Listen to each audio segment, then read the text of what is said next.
الحمدللہ والصلاة والسلام علی رسول اللہ اما بعد فاعوذ باللہ من الشیطان الرجیم بسم اللہ الرحمن الرحیم قال الملأ الذین استکبروا من قومه لنخرجنک یا شعیب والذین آمنوا معک من قریتنا او لتعودن فی ملتنا قال اولو کننا کارہین۔ نویں پارے کے آغاز میں حضرت شعیب علیہ السلام کی قوم کے اس قول کا جواب ہے جو انہوں نے دعوت شعیب علیہ السلام کے جواب میں دیا، اور یہ قول ان کے تکبر، غرور اور گھمنڈ پر مبنی ہے۔ شعیب علیہ السلام نے 8ویں پارے کے آخری جو آیات ہیں اس میں ان کی دعوت کا ذکر ہے کہ انہوں نے اپنی قوم کو صرف اور صرف ایک اللہ کی عبادت کی دعوت دی اور کہا کہ ناپ تول میں جو تم کمی کرتے ہو، ڈنڈی مارتے ہو، اس سے باز آ جاؤ، اور چند دیگر اصلاحی معاشرتی مسائل کی طرف توجہ دلائی۔ تو آگے سے انہوں نے یہ جواب دیا، آپ کی قوم کے جو جبارین تھے، متکبرین تھے، دھمکی آمیز رد عمل ہے کہ اے شعیب، آپ کو اور آپ کی قوم کو ہم اپنی بستی سے نکال دیں گے یا پھر تم ہمارے دین میں واپس آ جاؤ۔ تو یہ ایک دھمکی تھی، اور یہ اصل میں نفسیات، اخلاقیات ہیں ایسے لوگوں کی جو حق کے مقابلے میں کوئی دلیل نہیں رکھتے، اور جن کی دلیل حسد، بغض، عناد اور اپنی طاقت پر گھمنڈ ہوتا ہے۔ تو شعیب علیہ السلام نے کہا کہ یہ نہیں ہو سکتا، ہم تو اللہ کی طرف سے جو میں لے کر آیا ہوں اس کی دعوت دی ہے، تو یہ ممکن نہیں کہ میں غلط بات کو اختیار کروں۔ شعیب علیہ السلام نے ان کو ہر طرح سمجھانے کی کوشش کی، لیکن وہ نہیں سمجھ سکے۔ تو پھر انہوں نے اللہ سے دعا کی، ربنا افتح بیننا و بین قومنا بالحق وانت خیر الفاتحین، کہ اللہ ہمارے اور ہماری قوم کے درمیان حق کے ساتھ فیصلہ کر دیجئے، آپ ہی بہترین فیصلہ کرنے والے ہیں۔ تو قوم شعیب نے اپنی قوم کو بھی دھمکی دی، اور بالخصوص ان لوگوں کو جو حضرت شعیب علیہ السلام پر ایمان لا چکے تھے کہ اگر تم شعیب کو مانتے رہے، اس کی اتباع و اطاعت کرتے رہے تو گھاٹا اٹھانے والوں میں سے ہو جاؤ گے۔ عناد، ہٹ درہمی، سرکشی کی وجہ سے وہ ایمان نہیں لائے، تو انجام کیا ہوا؟ فَأَخَذَتْهُمُ الرَّجْفَةُ فَأَصْبَحُوا فِي دَارِهِمْ جَاثِمِينَ۔ تو اللہ رب العزت نے ان پر ایسا عذاب بھیجا، زلزلہ تھا، اور آسمان سے آگ برسائی جیسا کہ دوسری آیات میں ہے۔ تو صبح وہ اپنے گھروں میں اوندے بل مردہ پائے گئے۔ تو یہ اللہ کی طرف سے ان پر ایک عذاب تھا، تعزیانہ عبرت تھا۔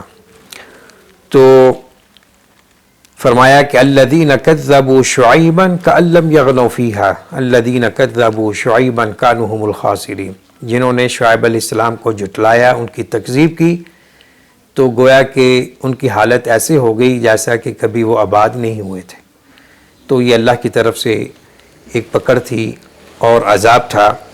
تو پھر شعیب علیہ السلام نے افسوس کرتے ہوئے ان سے الگ ہو گئے اور کہا کہ لَقَدْ أَبْلَغْتُكُمْ رِسَالَاتِ رَبِّي وَنَصَحْتُ لَكُمْ فَكَيْفَ أَسَىٰ عَلَىٰ قَوْمٍ كَافِرِينَ، کہ میں تو اپنے رب کا پیغام ان کو پہنچایا، ان کو نصیحت کی، لیکن وہ نہیں مانے، تو اب میں ایسی کافر، منکر، حق قوم پر کیسے افسوس کروں۔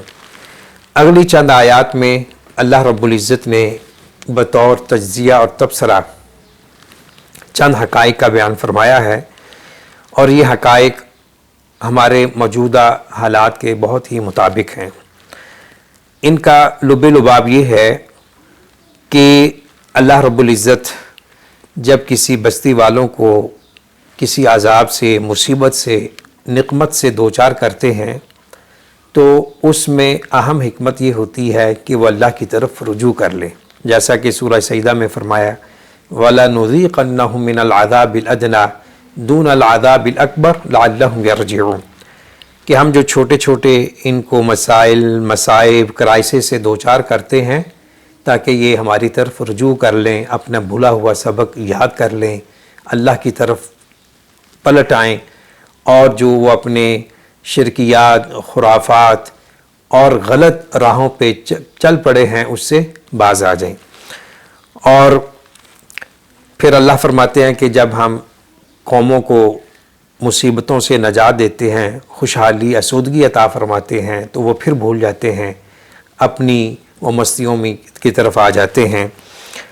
تو اگر بستیوں والے، شہروں، ملکوں والے ایمان لے آتے، تقوی کی روش اختیار کرتے لَفَتَحْنَا عَلَيْهِمْ بَرَكَاتٍ مِّنَ السَّمَاءِ وَالْأَرْضِ وَلَكِنْ كَذَّبُوا فَأَخَذْنَاهُمْ بِمَا كَانُوا يَكْسِبُونَ، اگر یہ لوگ اللہ کو مانتے، تقوی کی روش اختیار کرتے تو ہم آسمان سے، زمین سے برکات کے دروازے کھول دیتے، لیکن ان لوگوں نے اپنی ہٹ دہرمی کا مظاہرہ کیا، انہوں نے ہماری باتوں کو، نشانیوں کو جھٹلایا، تو پھر ہم نے ان کی کرتوتوں کی وجہ سے ان کو پکڑ لیا۔ تو کیا اہل شہر، بستیوں والے اس بات سے بے خوف ہو گئے ہیں کہ ہمارا عذاب ان کے پاس آئے رات کے وقت کہ وہ سو رہے ہوں، یا دن کے وقت آئے کہ وہ کھیل تماشوں میں مگن ہوں؟ کیا وہ اللہ کے مکر سے، اللہ کی تدبیر سے بے خوف ہو گئے ہیں؟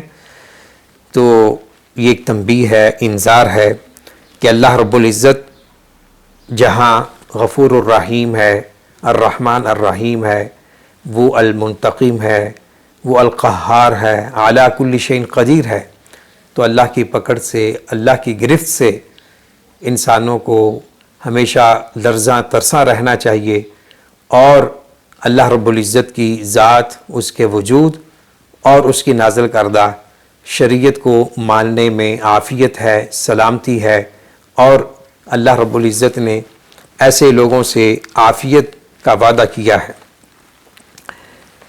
تِلْكَ الْقُرَىٰ نَقُصُّ عَلَيْكَ مِنْ أَنْبَائِهَا وَلَقَدْ جَاءَتْهُمْ رُسُلُهُمْ بِالْبَيِّنَاتِ فَمَا كَانُوا لِيُؤْمِنُوا بِمَا كَذَّبُوا مِنْ قَبْلُ كَذَٰلِكَ يَطْبَعُ اللَّهُ عَلَىٰ قُلُوبِ الْكَافِرِينَ وَمَا وَجَدْنَا لِأَكْثَرِهِم مِّنْ عَهْدٍ وَإِن وَجَدْنَا أَكْثَرَهُمْ لَفَاسِقِينَ۔ اللہ فرماتے ہیں کہ یہ جو بستیوں کے گزشتہ قوموں کے ہم واقعات بھی آپ کو بیان کر رہے ہیں، یہ ان کے جرم کی پاداش میں تھا، ان کے پاس ہمارے دلائل، براہین آئے انبیاء علیہم السلام لے کر، لیکن نہیں مانے۔ تو اکثر لوگ انہوں نے اپنے کیے ہوئے وعدوں کو پورا نہیں کیا، بالخصوص اپنے نبیوں سے کے ذریعے اللہ سے جو وعدے کیے تھے اس کو انہوں نے پورا نہیں کیا۔ پھر اللہ رب العزت نے آیت نمبر 103 سے لے کر 171 تک، یعنی سورہ اعراف کی ان آیات میں اللہ رب العزت نے حضرت موسیٰ علیہ السلام اور آپ کی قوم کا تذکرہ کیا ہے، فرعون کا اور قوم فرعون کا ذکر کیا ہے۔ تو حضرت موسیٰ علیہ السلام اللہ رب العزت کے بہت ہی لاڈلے، چہیتے پیغمبر تھے، اور اولو العزم رسل میں سے حضرت ابراہیم علیہ السلام اور حضرت نبی جینا محمد صلی اللہ علیہ وسلم کے بعد جس اولو العزم پیغمبر کا سب سے زیادہ مقام و مرتبہ ہے اللہ کے ہاں قرآن کریم میں، وہ حضرت موسیٰ علیہ السلام ہیں۔ اس کا اندازہ آپ اس بات سے لگا سکتے ہیں کہ تقریباً 500 سے زائد قرآنی مقامات میں آپ کا، آپ کی قوم کا، اور آپ کا جو مد مقابل فرعون تھا اس کا اور اس کی قوم کا مختلف انداز میں، مختلف اسالیب میں تذکرہ ہوا ہے۔ صرف اسی سورہ اعراف میں 100 مرتبہ آپ کا نام مبارک آیا ہے، اور ایک مرتبہ حضرت ہارون علیہ السلام کا۔ تو حضرت موسیٰ علیہ السلام کے قرآن و سنت میں مختلف فضائل ہیں، مناقب ہیں، وقت نہیں ہے ان کو بیان کرنے کا۔ حضرت موسیٰ علیہ السلام کا جو زمانہ ہے وہ فرعون مصر، جو فرعون مصر تھا، فرعون یاد رکھیں کہ فرعون ہر بادشاہ مصر کا لقب تھا، تو انس کی جمع فرعونہ، یہ مختلف فرعونہ گزرے ہیں۔ تو موسیٰ علیہ السلام کا جو زمانہ ہے وہ بتاتے ہیں کہ ان کے دور کا جو فرعون تھا اس کا نام تھا منفتح، جو رامیس ثانی کا بیٹا تھا، اور اس کا عہد ہے 1292 قبل مسیح تا 1325 قبل مسیح۔ تو یہ اس کا یعنی فرعون مصر جو فرعون موسیٰ ہے اس کا یہ زمانہ تھا، اور 4 نسلوں تک حضرت موسیٰ علیہ السلام کا نسب حضرت یعقوب علیہ السلام تک پہنچ جاتا ہے۔ تو آپ کے بڑے بھائی ہارون تھے، اور ان کے آپ دونوں کے والد ماجد حضرت، ان کا نام تھا عمران۔ تو اس سورہ کریمہ میں موسیٰ علیہ السلام کے جن واقعات کا تذکرہ ہے تو ترتیب کے ساتھ ان کا خلاصہ سماعت فرما لیں۔ سب سے پہلے اس بات کا تذکرہ ہے ثم بعثنا من بعده موسى بآياتنا إلى فرعون وملئه فظلموا بها فانظر كيف كان عاقبة المفسدين، کہ ان نبیوں کے بعد یعنی جن نبیوں کا پہلے تذکرہ ہوا، حضرت نوح، حضرت ہود، حضرت صالح اور حضرت شعیب علیہ السلام، تو فرمایا کہ ان کے بعد ہم نے موسیٰ علیہ السلام کو فرعون کی طرف بھیجا اپنی نشانیاں دے کر۔ تو سورۃ القصص میں، سورہ طٰہٰ میں بھی مفصل انداز میں تذکرہ ہے۔ تو اس صورت میں جو واقعات پیش ہوئے ہیں ترتیب کے ساتھ ان کا خلاصہ کچھ اس طرح ہے کہ موسیٰ علیہ السلام فرعون کے دربار میں پہنچے تو اللہ نے ان کو بطور معجزہ 2 نشانی عطا فرمائیں، عصا اور ید بیضاء۔ تو فرعون نے معجزہ کا مطالبہ کیا تو موسیٰ علیہ السلام نے اپنی لاٹھی کو پھینکا تو وہ ایک بہت بڑا اژدہا بن گئی، فَإِذَا هِيَ ثُعْبَانٌ مُبِينٌ وَنَزَعَ يَدَهُ فَإِذَا هِيَ بَيْضَاءُ لِلنَّاظِرِينَ۔ اور دوسری نشانی کہ آپ نے اپنے گریبان سے ہاتھ کو نکالا تو وہ ایک روشن ستارے کی طرح چمکتا ہوا باہر نکل آیا۔ تو یہ 2 بڑی بڑی نشانیاں تھیں۔ تو جب فرعون نے اور اس کے درباریوں نے نشانیاں دیکھیں تو وہ خوف زدہ ہو گئے، حیران ہو گئے، انہوں نے تعجب کا اظہار کیا کہ یہ کیا ہو سکتا ہے۔ تو بہرکیف ان درباریوں نے کہا کہ یہ جادوگر ہے۔ موسیٰ علیہ السلام کا جو زمانہ تھا جادوگروں کی ترقی کا زمانہ تھا، اور یہ فن اپنے عروج پہ تھا، بڑے بڑے جادوگر تھے اس زمانے میں۔ تو فرعون کے وزیروں نے مشورہ دیا کہ آپ جو اس ملک کے بڑے بڑے جادوگر ہیں ان کو اکٹھا کریں اور ان کا مقابلہ کیا جائے۔ چنانچہ سارے ملک سے بڑے بڑے جو فنکار قسم کے جادوگر تھے ان کو اکٹھا کیا گیا۔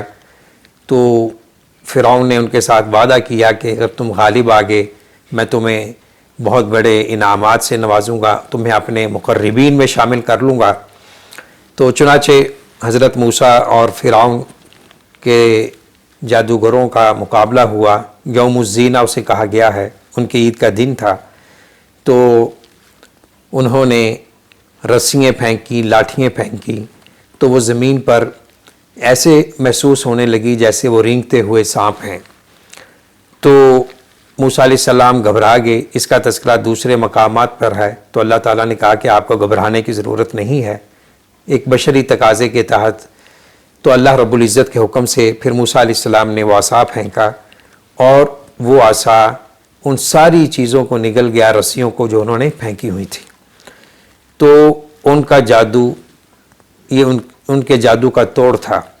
تو وہ جادوگر بڑے فنکار تھے، اپنے فن میں تجربہ کار تھے۔ تو جب انہوں نے دیکھا کہ یہ موسیٰ علیہ السلام نے جو چیز پھینکی ہے اور یہ ہمارے جادو کو کے سامنے بہت اعلیٰ چیز ہے، تو ان کو احساس ہوا کہ یہ کوئی جادو نہیں ہے، یہ کوئی اور ہی چیز ہے۔ تو اس موقع پر انہوں نے یعنی اپنے ایمان کا اظہار کیا۔ وَأُلْقِيَ السَّحَرَةُ سَاجِدِينَ قَالُوا آمَنَّا بِرَبِّ الْعَالَمِينَ رَبِّ مُوسَىٰ وَهَارُونَ۔ تو موسیٰ علیہ السلام پر اور موسیٰ علیہ السلام کے بھائی ہارون، دونوں کا نام لیا انہوں نے کہ ہم اللہ رب العالمین پر ایمان لے آئے، وہ رب جو موسیٰ اور ہارون کا۔ ربی موسیٰ و ہارون اس لیے کہا تاکہ لوگوں کو یہ محسوس نہ ہو کہ ہم فرعون کے لیے سجدہ کر رہے ہیں، بلکہ ہم اس اللہ رب العالمین کے لیے سجدہ کر رہے ہیں جس کو موسیٰ علیہ السلام جسے موسیٰ علیہ السلام کو اللہ نے مبعوث کیا ہے۔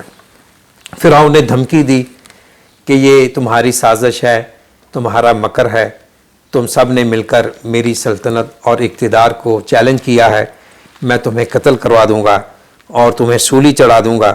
لیکن وہ اللہ رب العزت کی توفیق سے اور قوت ایمانی سے وہ ڈٹے رہے، کہا کہ تو دنیا میں ہمیں جو چاہے سزا دے لے، لیکن ہم اپنے اب اس موقف سے دستبردار نہیں ہوں گے، ہم نے اپنے رب کو مان لیا ہے اور دعا کی ربنا افرغ علینا صبرا وتوفنا مسلمین، اے اللہ ہمیں صبر عطا کر اور ہمیں حالت اسلام میں فوت کرنا۔ تو یہ ہے ایمان کی دولت، اسلام کی دولت۔ ایک طرف جاہ و حشمت ہے، اقتدار، اختیار، سلطنت ہے، جبر اور تکبر ہے، دوسری طرف ایمان ہے۔ تو جہاں ایمان ہوتا ہے، دولت توحید ہوتی ہے، اس کے مقابلے میں پھر دنیا کی ہر طاقت ہیچ نظر آتی ہے۔ تو موسیٰ علیہ السلام کو اللہ نے فتح عطا کی تو فرعون اور پریشان ہوا، تو اور دھمکی دی کہ میں ان کے مردوں کو قتل کر دوں گا، عورتوں کو زندہ رکھوں گا۔ تو موسیٰ علیہ السلام نے اپنی قوم سے کہا استعینوا باللہ واصبروا ان الارض للہ یورثها من یشاء من عبادہ والعاقبۃ للمتقین، کہ یہ اس کی دھمکیاں ہیں، یہ کچھ نہیں کریں گی۔ اے میری قوم، تم اللہ سے مدد مانگو، صبر کا مظاہرہ کرو، بے شک یہ زمین اللہ کی ہے، اللہ جسے چاہے اپنے بندوں میں سے اسے اس کا وارث بناتا ہے۔ والعاقبۃ للمتقین، یہ بہت جامع جملہ ہے۔ حق و باطل کے درمیان جتنے بھی مارکے ہوئے ہیں، تو یہ جملہ ان سب کی تاریخوں کا اور واقعات کا لب لباب ہے کہ اللہ رب العزت نے ہمیشہ باطل کے مقابلے میں حق اور اہل حق کو سرفراز کیا اور ان کو فتح سے ہمکنار کیا۔ تو اس کے بعد اللہ رب العزت نے قوم فرعون پر مختلف قسم کے جو عذاب بھیجے ان کا تذکرہ ہے۔ فَأَرْسَلْنَا عَلَيْهِمُ الطُّوفَانَ وَالْجَرَادَ وَالْقُمَّلَ وَالضَّفَادِعَ وَالدَّمَ آيَاتٍ مُفَصَّلَاتٍ فَاسْتَكْبَرُوا وَكَانُوا قَوْمًا مُجْرِمِينَ، کہ ان کے تکبر، استکبار اور ان کے جرائم، گناہوں کی پاداش میں اللہ نے ان پر طوفان کا عذاب بھیجا، بارشوں کا، ٹڈی دل کا اور جوؤں کا، ایسے کیڑے جو ان کی کھیتیوں کو تباہ کر رہے تھے، مینڈگوں کا اور خون کا۔ تو اللہ نے انہیں واضح نشانیاں قرار دیا، لیکن اس کے باوجود بھی وہ دل و جان سے اللہ پر ایمان نہ لائے، بلکہ کہا کہ موسیٰ اگر تم دعا کیجئے، اگر یہ عذاب ہم سے ٹل جائے تو پھر ہم مومن ہو جائیں گے، ایمان لے آئیں گے۔ لیکن اس کے باوجود انہوں نے وعدے کو پورا نہیں کیا، وعدہ خلافی کی۔ تو پھر اللہ فرماتے ہیں فَانْتَقَمْنَا مِنْهُمْ فَأَغْرَقْنَاهُمْ فِي الْيَمِّ بِأَنَّهُمْ كَذَّبُوا بِآيَاتِنَا وَكَانُوا عَنْهَا غَافِلِينَ، کہ ان کی سرکشی اور تکذیب آیات کی پاداش میں ہم نے ان کو غرق آب کر دیا۔ تو غرق آب کا مفصل ذکر دوسرے مقامات قرآنیہ میں موجود ہے، تو یہاں صرف یہی ہے کہ ہم نے ان کو غرق آب کر کے ان کو تباہ و برباد کر دیا۔ تو اس کے بعد حضرت موسیٰ علیہ السلام کی قوم کو اللہ نے زمین کا وارث بنایا اور ان کو تلقین کی کہ اب تم نے ہماری شریعت کے مطابق زندگی گزارنی ہے۔ لیکن بنی اسرائیل تھی، اللہ رب العزت نے طرح طرح کے ان پر اپنے انعامات کا اظہار فرمایا، لیکن وہ آگے سے طرح طرح کے الٹے سیدھے سوالات کرتے رہے اور موسیٰ علیہ السلام کو آزمائشوں میں ڈالتے رہے۔ ان میں سے ایک یہ تھا کہ جب وہ اس ارض مصر سے نجات پا کر آگے گئے تو انہوں نے دیکھا کہ ایک قوم بتوں کی پرستش کر رہی ہے، تو کہا کہ اجعل لنا الہا کما لہم آلہہ، کہ جس طرح ان کے معبود ہیں، اللہ اے موسیٰ علیہ السلام ہمارے لیے بھی ایک معبود بنا دیجئے۔ یہ اصل میں ان کی غلامی کا اثر تھا۔ وہ صدیوں فرعونہ مصر کے غلام رہے، تو یہ غلامی کا اثر صرف انسان کے ظاہر اور اس کے جسم پر نہیں ہوتا، بلکہ اس قسم کی غلامی کا سب سے زیادہ نقصان یہ ہوتا ہے کہ عقل معوف ہو جاتی ہے اور جو فکری صلاحیتیں ہوتی ہیں وہ متاثر ہو جاتی ہیں۔ تو ان کو یہ چاہیے تھا کہ وہ اتنے بڑے معجزات کو دیکھ چکے ہیں، فرعون کی شکست کو دیکھ چکے ہیں، اب صرف اور صرف ایک اللہ کی عبادت کرتے، مگر انہوں نے اپنی جو جہالت تھی، حماقت تھی، اس کا ثبوت دیا اور موسیٰ علیہ السلام کو بت پرستی کا کہا کہ ہمیں بھی ایسا الہ بنا کر دیجئے۔ تو موسیٰ علیہ السلام نے کہا کہ انکم قوم تجہلون، تم جاہل قوم ہو، تم کس قسم کا مطالبہ کر رہے ہو۔ تو پھر اس کے بعد اللہ رب العزت فرماتے ہیں کہ موسیٰ علیہ السلام کو ہم نے اپنا تقرب دینے کے لیے اور شریعت عطا کرنے کے لیے کوہ طور پہ بلایا۔ وعدہ تھا 30 راتوں کا، تو 40 راتیں مکمل ہو گئیں۔ تو موسیٰ علیہ السلام کی قوم کو شریعت دینے کے لیے اللہ رب العزت نے کوہ طور پر موسیٰ علیہ السلام کو ایک بہت بڑے اعزاز سے ہمکنار کیا، وہ تھا ہم کلامی کا شرف۔ وَكَلَّمَ اللَّهُ مُوسَىٰ تَكْلِيمًا۔ تو موسیٰ علیہ السلام نے اپنے بھائی ہارون کو قوم میں اپنا جانشین بنایا، کہا کہ آپ نے میری جانشینی کرنی ہے، وَأَصْلِحْ وَلَا تَتَّبِعْ سَبِيلَ الْمُفْسِدِينَ، تو اصلاح کرتے رہنی ہے اور آپ نے زمین میں فساد کرنے والوں کی اتباع نہیں کرنی۔ تو موسیٰ علیہ السلام کوہ طور پر آئے، اللہ سے ہم کلام ہوئے۔ وہ کیا ہی حسین منظر ہوگا کہ اللہ کے پیغمبر حضرت موسیٰ علیہ السلام اللہ سے ہم کلام ہو رہے ہیں۔ تو اللہ سے ہم کلامی کی لذت، حلاوت محسوس ہوئی، تو پھر مزید اللہ سے ایک اور مطالبہ کر دیا کہ اللہ میں چاہتا ہوں کہ آپ کو دیکھوں، آپ کا دیدار بھی مجھے نصیب ہو جائے۔ تو اللہ نے کہا کہ انظر الی الجبل فإن استقر مکانہ فسوف ترانی، کہ اس پہاڑ کو دیکھتے رہو، اس پہاڑ پر میری تجلی ہوگی، اگر یہ پہاڑ اپنی جگہ پہ قائم رہا تو مجھے دیکھ لو گے۔ اللہ کی تجلی کا ظہور ہوا تو پہاڑ وہ ریزہ ریزہ ہو گیا، موسیٰ علیہ السلام غش کھا کر گر گئے، اور جب ہوش آئی تو کہا تبت الیک وانا اول المؤمنین، کہ میں اللہ اپنے اس دعوے سے، موقف سے دستبردار ہوتا ہوں، آئندہ میں یہ مطالبہ نہیں کروں گا۔ تو اللہ رب العزت نے موسیٰ علیہ السلام کو پھر اعزاز بخشا، تسلی دی، انی اصطفیتک علی الناس برسالاتی وبکلامی فخذ ما برسالاتی وبکلامی فخذ ما آتیتک وکن من الشاکرین، کہ میں نے آپ کو منتخب کیا ہے لوگوں پر اپنے پیغام اور اپنے کلام کے ساتھ، تو آپ اب میرا پیغام لے کر لوگوں کے پاس جاؤ۔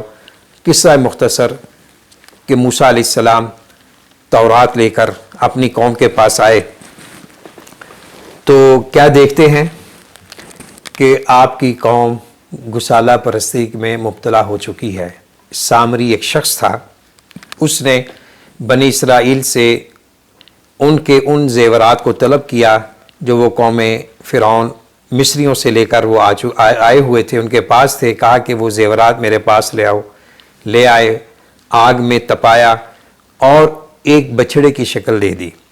تو اس بچھڑے میں اس نے ایک مشت خاک ڈالی، یعنی مٹی ڈال دی، اور دوسرے آیات کی روشنی میں یا دوسری روایات کی روشنی میں یہ ہے کہ اس نے جبریل علیہ السلام کے جانور جس پر آپ سوار تھے غرق فرعون کے واقعہ کے وقت، اس کے سموں سے کچھ مٹی نکلتی تھی جس میں حیات کے آثار تھے، زندگی کے آثار تھے، تو اس نے اپنے پاس رکھی تھی، اس نے وہ مٹی اس میں ڈال دی تو وہ بچڑا بولنے لگا۔ تو ایک آزمائش تھی، تو اس نے کہا کہ موسیٰ علیہ السلام تو تمہیں چھوڑ کر بھول گئے ہیں، یہ بچڑا تمہارا معبود ہے، اس کی عبادت کرو۔ چنانچہ ان کی جو پرانی جہالت تھی وہ واپس اسی پر آگے، وہ گسالہ پرستی کا شکار ہو گئے۔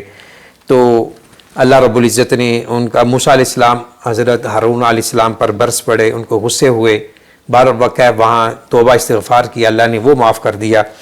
اور پھر قوم کے جو بڑے بڑے لوگ سردار تھے انہوں نے کہا کہ جو آپ تورات لے کر آئے ہیں ہم نہیں مانیں گے جب تک کہ ہم بھی وہ منظر نہ دیکھیں کہ آپ کو اللہ نے ہم کلامی کا شرف عطا کیا ہے۔ تو موسیٰ علیہ السلام نے دعا کی اور 70 آدمیوں کو لے کر دوبارہ کوہ طور پر گئے اور کہا کہ اللہ یہ میں ان کو لے کر آیا ہوں، تو یہ بطور تصدیق چاہتے ہیں۔ تو اللہ رب العزت نے وہاں موسیٰ علیہ السلام سے پھر ہم کلامی کی، تو یہ پھر لوگ کہنے لگے کہ نہیں، ہم اس وقت تک نہیں مانیں گے جب تک ہم اللہ کو ڈائریکٹ نہ دیکھ لیں۔ تو اللہ رب العزت کو یہ بات پسند نہ آئی اور ایک زلزلہ آیا اور ایک کڑکدار آواز آئی، اس نے ان تمام 70 آدمیوں کو ہلاک کر دیا۔ تو موسیٰ علیہ السلام پھر بڑے پریشان ہوئے، تو اللہ تعالیٰ سے دعا کی کہ اللہ ان کو زندہ کر دے، انہی لوگوں نے تو میری جا کر تصدیق کرنی ہے۔ تو اللہ رب العزت نے موسیٰ علیہ السلام کی دعا کو قبول کیا اور پھر ان کو زندہ کر دیا، اور پھر ان کے جو مختلف قسم کے جرائم گناہوں کا ذکر ہے، پھر اللہ نے معافی کا اعلان کر دیا۔ اور وہ وقت بھی آیا کہ انہوں نے کہا کہ ہم اس وقت تک تورات کو موسیٰ علیہ السلام پر ایمان نہیں لائیں گے، موسیٰ علیہ السلام کی شریعت کو نہیں مانیں گے جب تک کوہ طور ہمارے سروں پر نہ آ جائے۔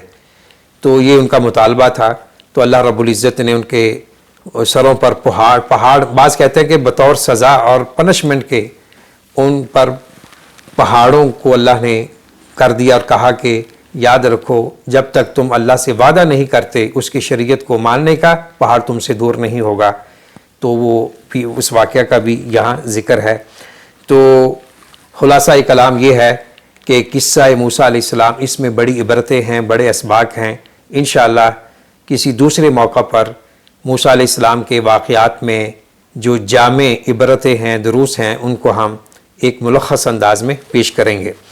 سورہ انفال سے پہلے اللہ رب العزت نے عہد الست کا ذکر کیا ہے، اور اس میں اللہ نے حضرت آدم علیہ السلام کی تخلیق کا، انسان کی تخلیق کا ذکر کیا ہے اور اپنی طرف رجوع کرنے کا حکم دیا ہے۔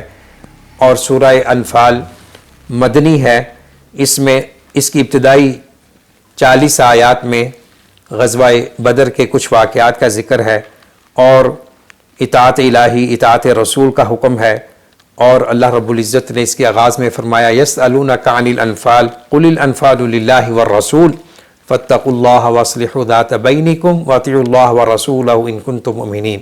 انفال نفل کی جمع ہے، تو یہ مال غنیمت اللہ اپنے لیے اور اللہ کے رسول صلی اللہ علیہ وسلم کے لیے کہا، اور مسلمانوں کی جو اس کا حق بنتا تھا اللہ نے اس کے احکامات یہاں بیان کیے ہیں۔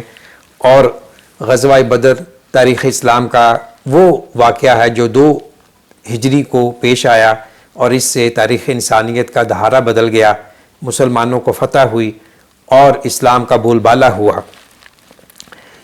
سورہ انفال ہی کی آیات میں سے ایک آیت وَاعْلَمُوا أَنَّمَا أَمْوَالُكُمْ وَأَوْلَادُكُمْ فِتْنَةٌ، یہ ہم سب کے لیے بڑی توجہ چاہتی ہے کہ جان لو تمہارے اموال اور تمہاری اولادیں فتنہ ہیں، آزمائش ہیں۔